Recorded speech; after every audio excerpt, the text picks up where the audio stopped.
This is Michael Spokane, the leader and the founder of Church Governance Solutions. Today I want to deal with things that are very important in the church, but yet people run away from. The things that most members or most church people run away from in the church, but yet these things are very important. And I want to speak about that today because I know that many of us will actually point a finger at ourselves because we will realize that we are afraid of these things. We don't want to do them and we are avoiding them, yet they are very, very crucial for us, important for us as children of God, and also important for the church as well.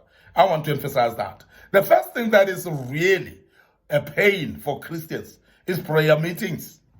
And you will agree with me that in every church, wherever we are, prayer meetings are empty.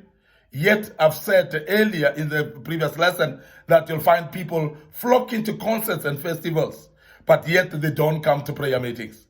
Why are Christians afraid of prayer meetings? A prayer meeting is not easy, and I must really say praying is not easy. But yet prayer is the most, is a cock of the Christian life. It's actually the foundation of Christian life. You cannot do without prayer because prayer is the only way that you can communicate with your God.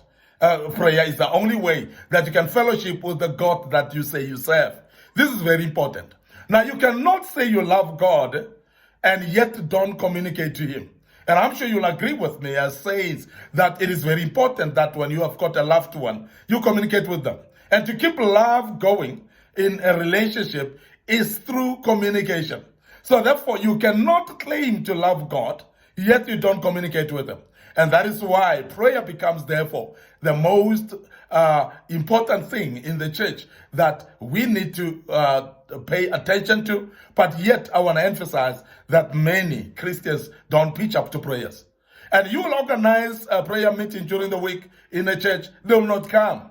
You organize prayer meeting maybe at night for all-night prayer, they will not come either. You organize a prayer to go to a mountain and go and pray, many people will never come. They will have all the reasons of not coming. They'll have all the excuses that they have in the world for not coming to your prayer meeting. And you'll realize that this is universal.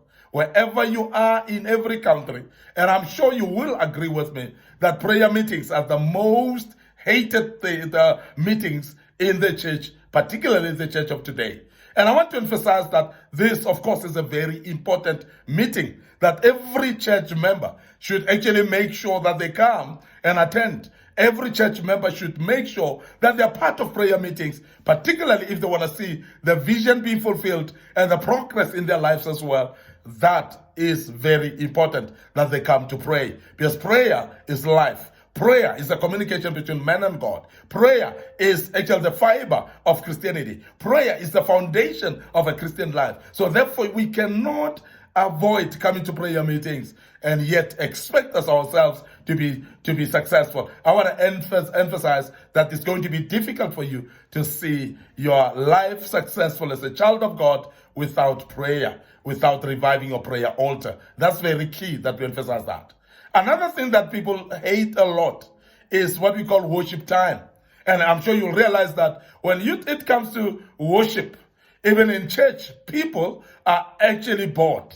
People are sitting there and gazing and watching as if they're seeing angels. So this is something that is happening in every single church, globally as well. And I know that this is everywhere in the world, where people like singing, they like dancing, but yet when it comes to deeper worship, not many can tell you that they are able to worship. Because worshiping is that intimacy with God, is that ability to glorify God and lift Him up, and with everything that He does for us, but worshiping God. Now, we're worshiping God, not only what He's doing because of what He's doing for us, but worshiping God, you worship Him because He is God. So you worship Him for who He is, not of what He is giving.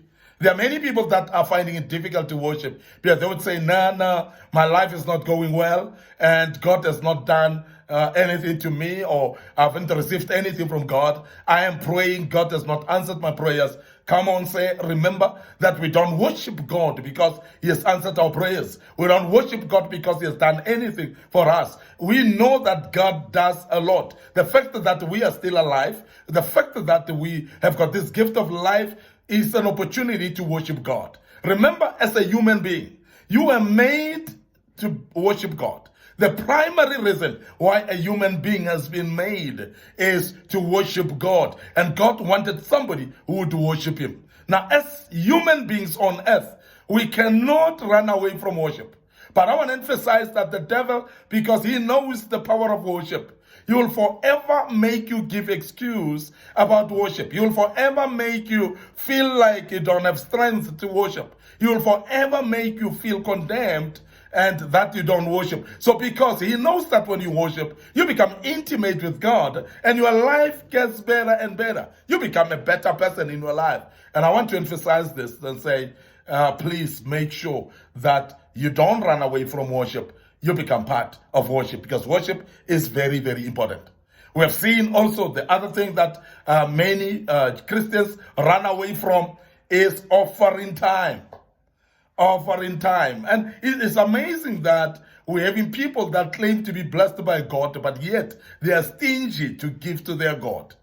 And you'll see, even today, we have seen people are taking even the concept of tithe.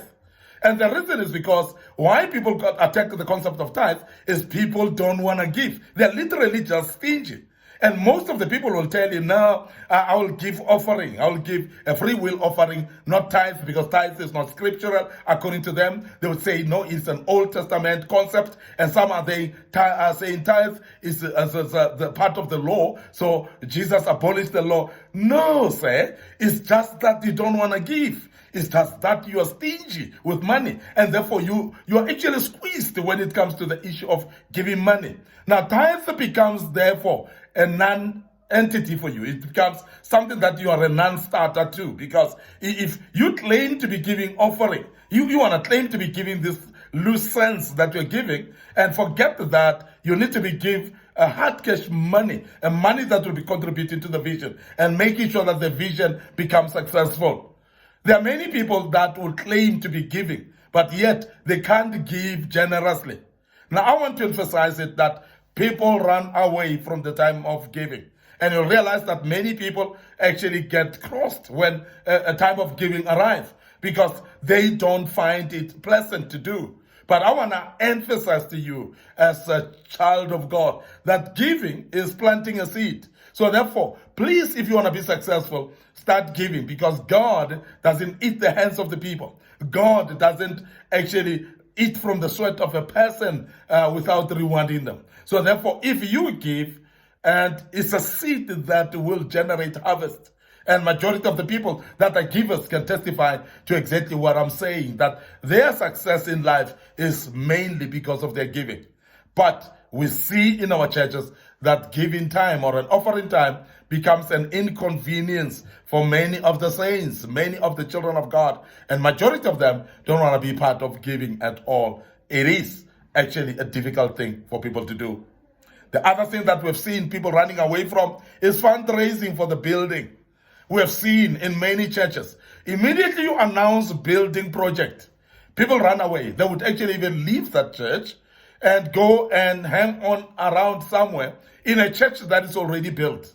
And when they are there, you'll find that when you are building, you'll finish building, and later they may come back if they love your church, but they ran away for the giving towards building project. There are not many people that find it pleasant to build the house for the Lord. But I want to urge you as child of God that it is pleasant, it is actually honorable for you to plant into the building fund. And if your church is busy building, please participate in that, and you will be participating in your own blessings. And I'm emphasizing this because I know that it is very important to give, and you are going to see your breakthrough through that. And majority of the people have not seen their breakthroughs yet because They've been running away from giving, particularly when it comes to building fund. And I want to emphasize that if you build the house for the Lord will build your house too. And that's very important. But we know that many churches, people are running away from fundraising for the building.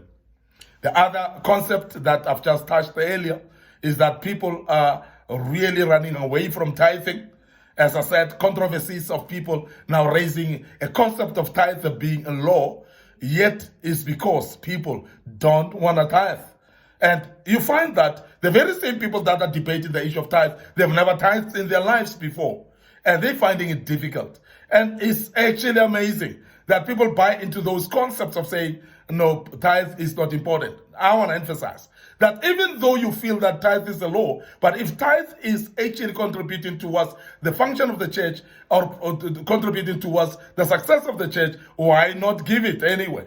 Because if tithe is going to be used for winning souls and building the kingdom of God, why don't you give it anyway? Whether it is a law or not, but as long as it's advancing the kingdom, for me, that is okay. So also, when you are not fond of tithe, why are you discouraging others as well? Because if you're not fond of it, keep quiet, shut up and keep quiet and not give your tithe. But don't recruit others into the same doctrine that you're teaching them just because you're afraid to give tithe. And that's the issue that people are having in the church, parting with money. And I want to emphasize that when you are afraid to part with money, please don't influence others to do the same. And I want to emphasize that. The other thing that people are having a problem of in the church is sacrificing time to do the work of the church. People don't want to sacrifice their time. And you'll realize that not many people will participate in church departments. Not many people will participate in activities of the church. Not many people will actually raise their hands and say, I want to be part of what's happening in this church.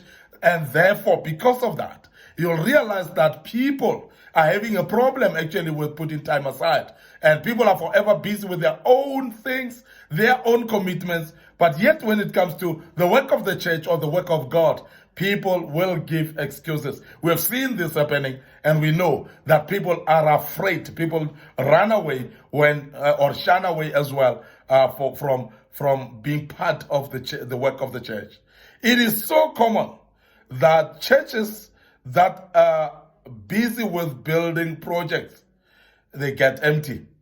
But immediately when they fill up and when the church is finished, they start filling up again with numbers.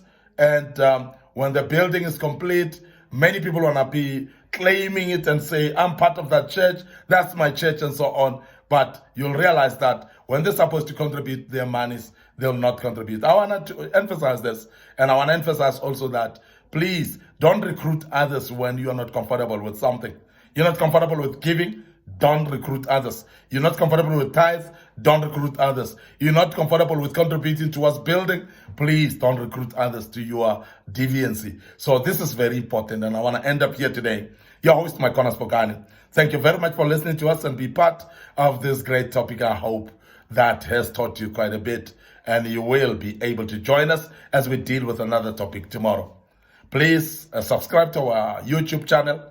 Please follow us also on our media platform, social media platforms as well, and make sure that you follow us and also click notification buttons where possible so that you can be able to know when we've posted videos, and you'll be part of that. May the good Lord bless you and allow us to say cheers for now.